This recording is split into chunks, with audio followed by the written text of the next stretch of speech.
தென்காசியில் தனியார் பேருந்தும் லாரியும் மோதிக்கொண்ட விபத்தில் 4 வயது சிறுவன் மற்றும் 2 பெண்கள் உள்ளிட்ட 3 பேர் உயிரிழப்பு.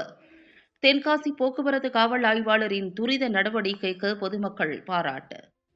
தென்காசி மாவட்டம் திருமங்கலம் கொல்லம் தேசிய நெடுஞ்சாலையில் குத்துக்கல் வலசை அருகே உள்ள ஈனா விலக்கு பகுதியில் நேற்று தனியார் பேருந்தும் கனிம வளம் ஏற்றிச் சென்ற லாரியும் அதிவேகத்தில் நேருக்கு நேர் மோதி விபத்துக்குள்ளானது. இதில் பேருந்தில் பயணம் செய்த 4 வயது சிறுவன் மற்றும் 2 பெண்கள் உள்ளிட்ட 3 பேர் பரிதாபமாக இருந்தனர்.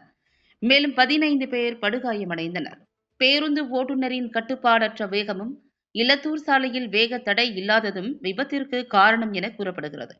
இந்த நிலையில் விபத்து குறித்து தகவல் கிடைத்தவுடன் விரைந்து வந்து மீட்பு பணிகளில் ஈடுபட்ட தென்காசி போக்குவரத்து காவல் ஆய்வாளர் மணி, விபத்தில் காயமடைந்தவர்களை ஆம்புலன்ஸ் வாகனத்தில் அனுப்பி வைத்தார். அப்போது உயிருக்கு போராடிக் கொண்டிருந்த 4 மற்றும் 7 வயதுடைய 2 குழந்தைகளை தன்னுடைய வாகனத்தில் ஏற்றி தென்காசி அரசு மருத்துவமனையில் கொண்டு சென்று 2 சிறுவர்களின் உயிரையும் காப்பாற்றினார். இந்த வீடியோ சமூக வலைதளங்களில் வைரலானது. இந்த நிலையில் விபத்தில் காயமடைந்த சிறுவனின் உயிரை காப்பாற்ற முயற்சித்த தென்காசி போக்குவரத்து காவல் ஆய்வாளர் மணியின் இந்த மனிதநேய நடவடிக்கையினை பொதுமக்கள் வெகுவாக பாராட்டினர்.